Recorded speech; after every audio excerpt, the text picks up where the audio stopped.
말씀을 묵상하면서 생각했습니다. 이 세상 모든 것 중에서 가장 소중한 것, 가장 귀한 것, 그건 하나님이 주신 말씀입니다. 그렇겠죠? 제가 우리 정사관님과 함께 결혼할 즈음에 사실은 데이트를 오래 하지 못했습니다. 한 12번 정도 만났던 것 같아요. 한 여름 계절 동안에 만나서 교제하고, 우리 정사관님은 대구에 계시고 그때 고등학교 선생님이셨고, 저는 서울에서 신학교를 다니면서 교회 전도사로 아이들을 가르치고 있었으니까 만날래야 만날 수가 없습니다. 그저 주말에 잠시 시간이 되면 뵈기도 거의 대부분 전화로 데이트를 했습니다. 그것도 12번밖에. 그리고 결혼해야 되겠다. 이야, 세상에 대단하지요? 우리 정사관님도 아주 믿음이 좋아요. 근데 참 놀라운 것은 말이죠, 그때에 제가 그 당시에는 정자매잖아요.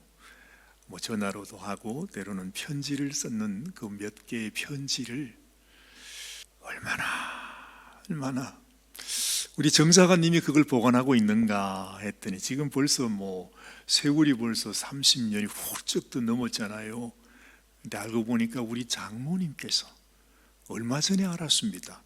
벌써 몇 년 전에 장모님이 돌아가셨는데 평생을 제가 자기 따님을 위해서 내가 잘해드리겠다고.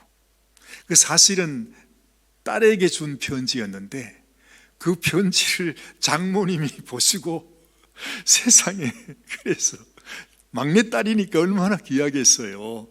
그래서 그냥 그 편지를 돌아가실 때까지 그거를 보관하면서 읽고 또 읽고 또 읽고, 그래가지고 거의 돌아가실 때쯤 돼서 하시는 말씀이, 오서방, 자네가 그렇게 편지는 구구절절히 잘 썼는데 자네가 내 딸을 잘 돌봐주는 것 같지가 않네.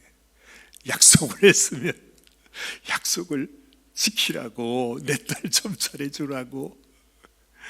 제가 얼마나 우리 정사관을 고생을 시켰으면 장모님이 그런 말씀을 하시겠어요.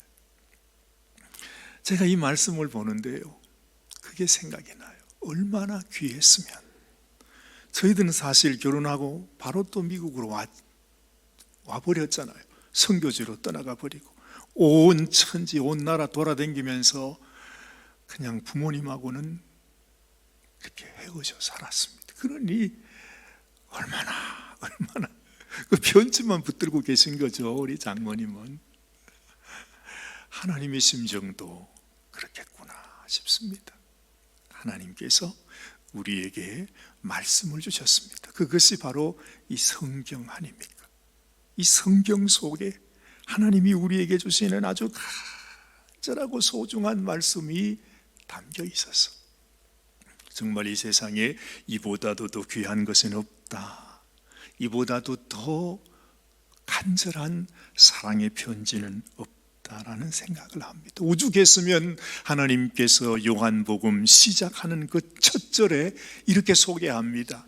이 말씀은 나와 함께 있었기 때문에 이 말씀이 곧 나다. 이 말씀이 바로 하나님이라고 그렇게 말해요. 그 말은 너희가 이 말씀이 얼마나 귀한 줄 아느냐, 얼마나 소중한 줄 아느냐. 바로 너희가 붙들고 있는 그 말씀이, 너희가 매일 아침마다 읽고 있는 그 말씀이 바로 나 자신이다. 그 말씀을 하고 계신 거잖아요. 옛날에 왕조시대 때 말이죠, 음영을 전하지 않습니까? 음영이요. 그러면 그 얘기를 듣는 모든 사람들은 그 앞에 다 엎드립니다. 세상에 그 음영은 곧 왕과 같기 때문에 그런 거죠. 그것처럼 여러분, 하나님께서 이 말씀을 통해서 무언가 하나님의 존재 자체를 우리들에게 보여주시기를 원하세요. 그래서 옛날에 유대인들이 말이죠, 성경을 필사하잖아요. 성경을 이렇게 사본을 만들 때 하나하나 다 적는데, 그걸 적을 때마다 성경에 여호와 하나님이라고 하는 단어가 나오면 그걸 적지를 못해. 적다가 펜을 놓고 가서 다시 목욕제계를 하고 몸을 다시 씻고 와서 여호와라고 하는 이름을 적는 것입니다. 그렇게 정말로 그 말씀을 대할 때 이것이 하나님 그 자체라고 하는 심정으로 그리 귀하게 여겼다 하는 것입니다. 그에 비하면 우리는 타락을 참 많이 했습니다. 요즘 그런 사람이 누가 있겠습니까? 저를 비롯해서 우리 믿는 성도들 가운데 과연 내가 가지고 있는 이 하나님 말씀이 정말 그 말씀의 귀한 만큼 귀한 대로 귀하게 여기는 사람이 몇 사람이나 있겠느냐 하는 것입니다. 이것이 바로 말할 것도 없습니다. 핑계할 것도 없고 변명할 것도 없습니다. 우리의 믿음의 현 주소가 그렇다는 것입니다. 오늘 우리는 이 사무엘이 사울을 향하여 책망하는 말씀을 듣고 있습니다. 여러분 아시죠? 사울이 얼마나 귀한 청년이었는지. 불과 제가 지난 주일에 말씀을 드렸습니다. 이스라엘 전체에서 사울 같은 청년이 없다고 하나님께서 말씀하실 정도로 이 사울은 너무 귀한 사람이었어요. 귀한 청년이었어요. 하나님을 사랑하는 사람이었어요. 하나님께 예배하는 사람이었어요. 평생을 하나님을 위하여 살아왔고 살기를 원하는 그런 사람이었어요. 그런데 왜 이 사울이 하나님 앞에 버림받는 왕이 되고 말았는가? 이것은 우리의 심령 속에 아주 하나님께서 우리의 심령을 찢을 정도로 아주 간절한 메시지를 주는 것입니다.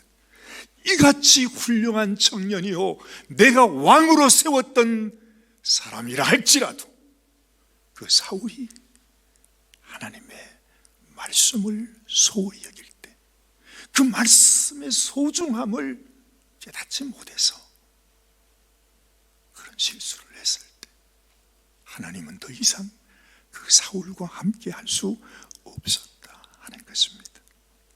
뭔가 부족한 것이 있었습니다. 사울에게 2%, 그렇죠?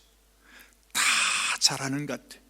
그 들어볼 때는 훌륭한 하나님을 섬기는 그 나라의 왕이었습니다. 정말로 하나님께서 택하여 하나님이 세우신 둘도 없는 왕이었습니다. 그런데 알고 보니까 세월이 지나면서 이 사울에게 2%가 부족한 것이 자꾸 나타나는 것입니다. 한 번, 두 번, 세 번. 그의 마음속에 하나님의 말씀보다는 그 속에 자기 생각, 자기 판단, 자기가 좋다고 생각하는 그것에 의해서 결정하고 행동하는 모습을 하나님이 보신 것입니다. 사무엘은요, 사울의 그 모습을 보면서 사무엘은 사울과 함께 할 수 없었습니다. 절대 하나님께서 용납하실 수 없는 그런 사울의 모습이 있었던 것입니다. 그래서 여러분도 잘 아시듯이 이 사울이 사무엘 선지자의 제사하는 일을 사울이 함부로 하는 모습을 보고 그 이후로부터 사무엘은 사울을 만나지 않았습니다. 사울은 여전히 왕이었습니다. 그 나라를 통치해 갔습니다. 자기의 판단, 자기 생각으로. 물론 겉으로는 자기도 하나님을 섬긴다고 모든 사람들에게 그렇게 보였을 것입니다. 그런데 하나님의 눈에, 사무엘의 눈에 보기에는 그 2%가 부족했다고 하는 거죠. 사무엘이 사울을 만나지 않고 벌써 한 20년 세월을 지났습니다. 같은 땅에 있으면서 사울은 왕이었고 사무엘은 선지자였는데 사무엘은 말이죠, 더 이상 사울을 만나지 못합니다. 말도 섞지 않습니다. 그렇게 해서 23년이라고 하는 세월이 지나갔습니다. 이걸 어찌 말로 표현할 수가 있겠습니까? 그런데 어느 날 하나님께서 사무엘에게 말씀하십니다. 사무엘아, 내가 너에게 할 말이 있다. 네가 사울에게 가서 내 말을 전해라 하고 하나님께서 말씀하신 것입니다. 그게 바로 뭐였느냐? 하나님의 마음에도 사실은 그동안 아주 원한 맺힌 일이 하나님께 있었습니다.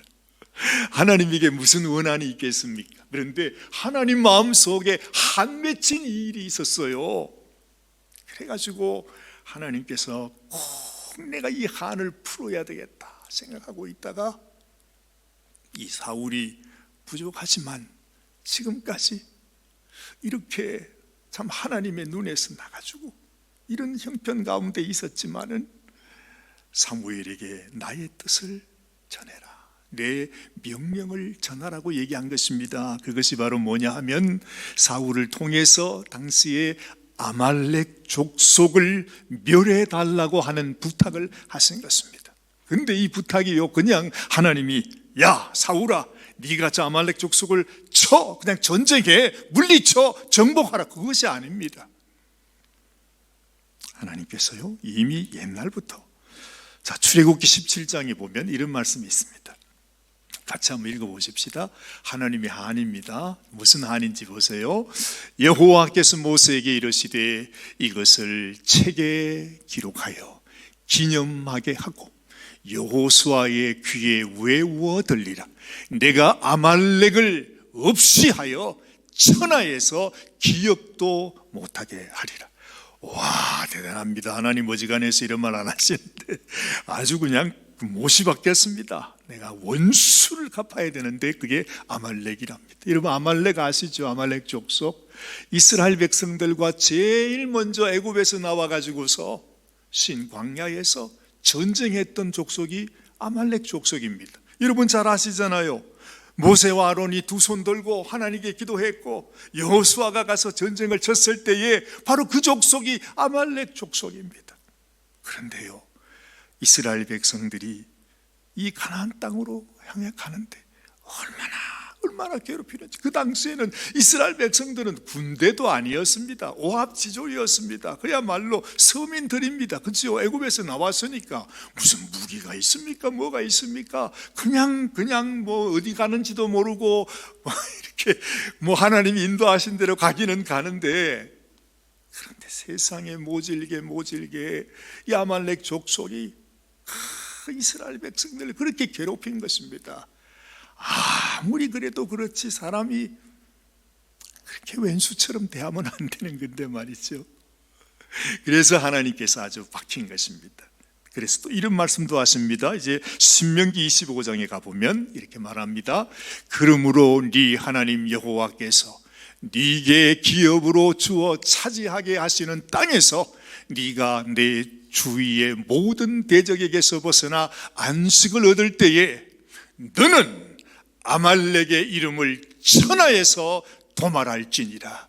너는 잊지 말지니라. 와, 무섭죠.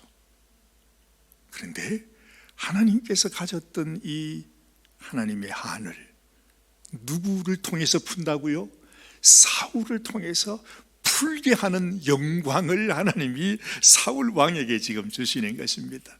사울이 많이 부족하고 참 어렵지만 그러나 하나님께서 이 사울을 사랑하시고 다시 한번 사울을 회복하게 하시고 사울이 누구인지, 또한 하나님이 누구인지, 하나님의 말씀을 이루시는 하나님, 반드시 하나님의 뜻을 이루어 가시는 그 하나님의 존재를 하나님은 사울에게 가르쳐 주기를 원했습니다.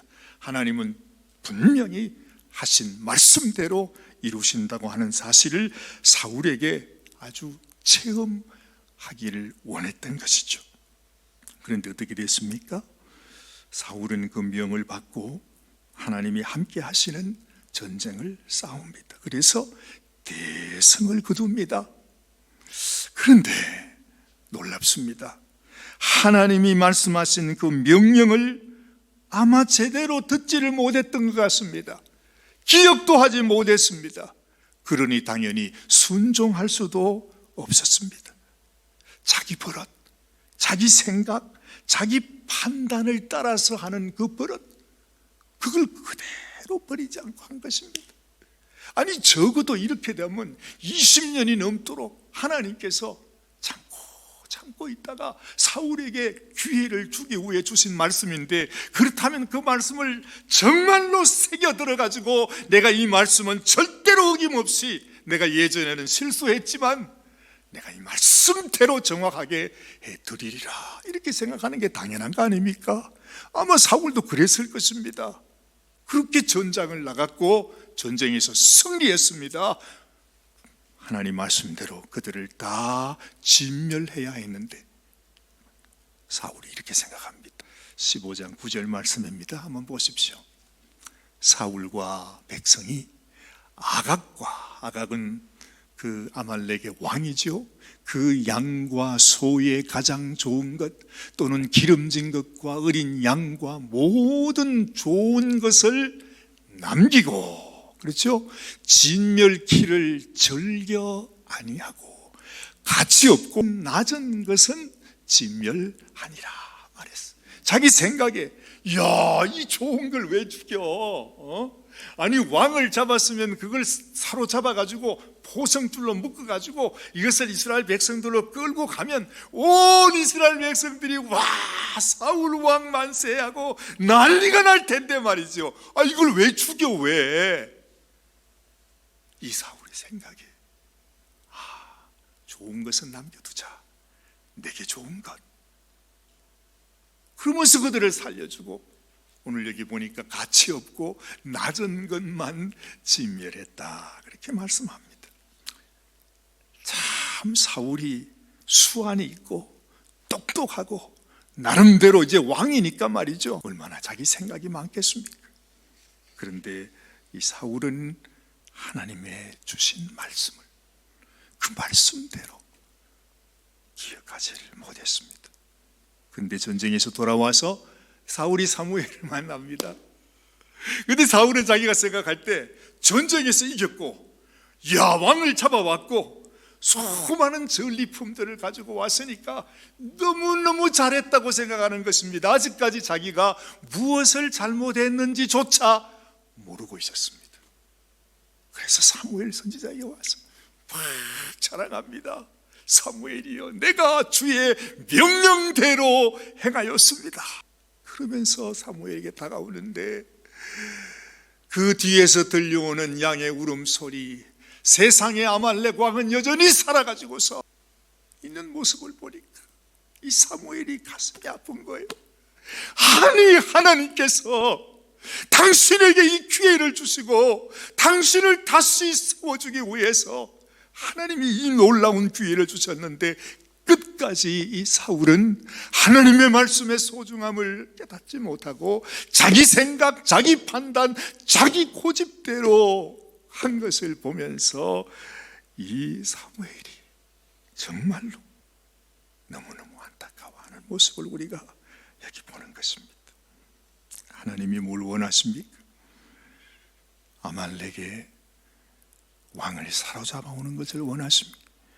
거기에 좋은 가축, 양들, 그런 전리품을 원하십니까? 하나님이 원하는 것은 그런 것이 아닙니다. 오늘 말씀하지 않습니까? 하나님이 원하시는 것은 주님의 그 하나님의 음성을 듣고, 그래요. 그 말씀을 듣고, 그 말씀을 듣고 순종하는 것을 원하신다. 제사보다도, 번제보다도, 양의 기름보다도, 그 어떤 것보다도 하나님이 원하시는 것은 당신의 음성을 듣는 것이라는 것입니다. 여러분, 우리는 어떻습니까? 우리도 어찌 보면 사울처럼 하나님께 은혜를 입고 지금까지 헤아리기도 어려울 정도로 도대체 우리가 몇십 년 동안 신앙생활을 해왔습니까? 그 오랜 세월을 하나님을 섬긴다 말하고, 나는 크리스찬이라고 말하고, 나는 어느 교회에 무슨 직분을 가지고 있는 자라고 말하면서도 정작 우리 속에, 내 삶 속에 하나님 말씀을 얼마나 귀히 여기는가. 그걸 생각해 보면, 아니 이 사울의 모습이 바로 우리 모습이라. 우리 모습. 하나님이 뭘 원하겠습니까? 여러분들이 이렇게 군복을 입고 하나님 앞에 예배 드리는 이 모습보다도 하나님이 우리에게 주시는 그 말씀, 하나님께서 들려주시는 그 음성, 하나님이 나에게 뭐라 말씀하실까? 하나님이 지금 나에게 뭐라 말씀하실까? 무슨 뜻을 전하실까? 하나님이 내게 원하시는 것이 무엇일까에 대해서 내 마음속에 온 전력을 다해 주님이 나에게 말씀하시는 것이 무엇입니까? 하나님이 원하는 것은 이것 아니겠어요? 여러분 잘 아시죠? 예수님께서 마르다의 집에 신방을 가셨습니다. 그런데 언니가 되는 마르다는 예수님이 오신다니까, 그렇죠? 대접을 내드려야 되는데 음식을 준비하느라고 막 정신이 없었겠죠. 뭐 보지 않아도 눈에 훤합니다, 그렇죠?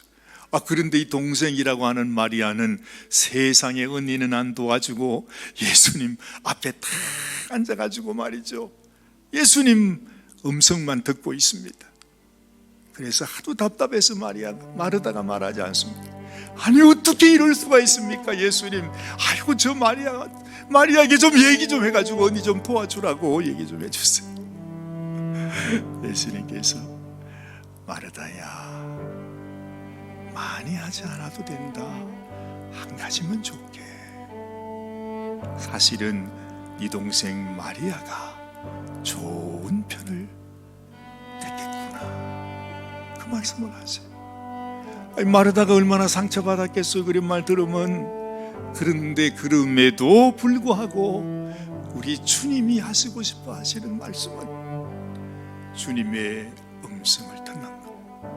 얼마나 하나님께서 그 음성, 그 말씀을 들려주고 싶었으면 하나님이 인간의 몸을 입고 이 땅에 오셔서 세상에 그 마르다의 집에 신방을 갖겠느냐. 정말 하나님이 그들에게 전해주고자 하는 메시지가 뭐겠습니까? 이제 곧 내가 너희를 살리기 위해, 너희를 위하여 나의 생명을 줄 것이다. 너희는 그것을 깨닫고 믿는 자가 되어야 하느니라. 그 메시지겠죠. 근데 예수님을 모셔두고도 너무너무 바빠가지고 주님의 음성을 듣지 못해. 그러면 주님은 그 주님의 마음속에 눈물이 흐를 것입니다. 무엇이 소중한지, 무엇이 소중한지.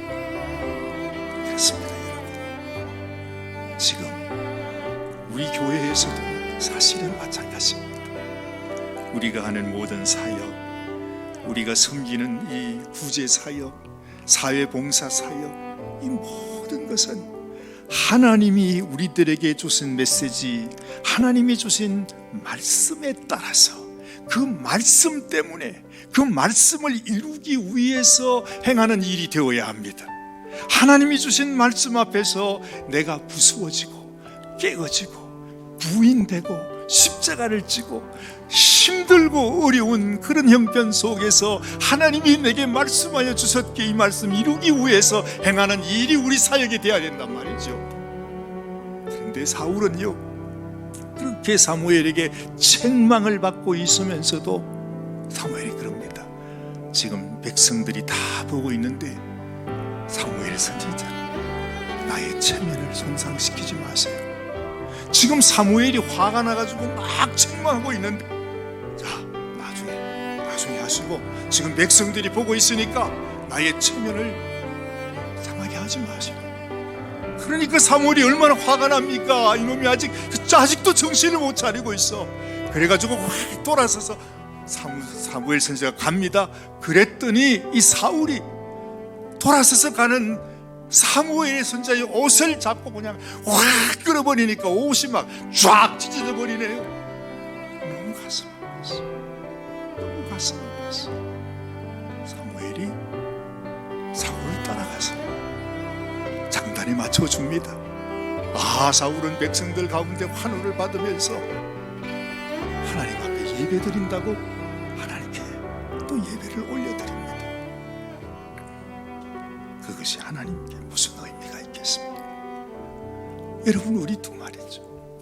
하나님의 말씀 앞에 나 자신이 더 낮아지고 부서지고 주의 말씀을 따라 순종하지 못하면 우리의 모든 일은 다 의미가 없어져 버립니다. 사실은 그렇습니다. 대부분 우리들은 우리의 체면을 세우기 위해서 일을 합니다. 왜 교회 안에서 때로 다툼이 생기고 분쟁이 생기고 왜 미움이 생기고 의가 상하지요? 사실은 우리는 하나님의 말씀을 따라서 하는 일이 아니고 내 체면을 세우기 위해서 하는 일이기 때문에 그렇습니다. 여러분의 마음속에도 하나님의 말씀, 하나님의 음성, 하나님이 나에게 진실로 원하는 것이 무엇인지를 내가 생각하면서 하나님, 오늘도 내가 나를 부인합니다. 나를 깨뜨립니다. 나는 죽어지기 원합니다. 오직 주님 영광 나타나고 하나님의 말씀이 드러나는 은혜를 허락하여 주옵소서. 이런 마음 가지시면 하나님이 얼마나 좋아하시겠습니까? 정말로 하나님이 찾고 찾으시는 사람, 바로 그런 사람, 하나님의 말씀에 듣고 그 말씀을 따라 순종할 수 있는 사람, 하나님이 찾으시는 하나님의 사람이 될 것입니다. 기도하십시다. 하나님, 그렇습니다. 하나님의 말씀을 듣는 자, 주의 음성을 들을 수 있는 자, 진실로 하나님 말씀을 따라 순종하며 나의 체면이 아니라 나의 공로가 아니라 내가 인정받기 위해서가 아니라 하나님이 주신 말씀이 이루어지기를 위하여 하나님 앞에 드려지는 우리 인생이 되게 하여 주옵소서. 우리 주님 예수님의 귀하신 이름 받들어 간절히 기도드리옵나이다. 아멘, 아멘.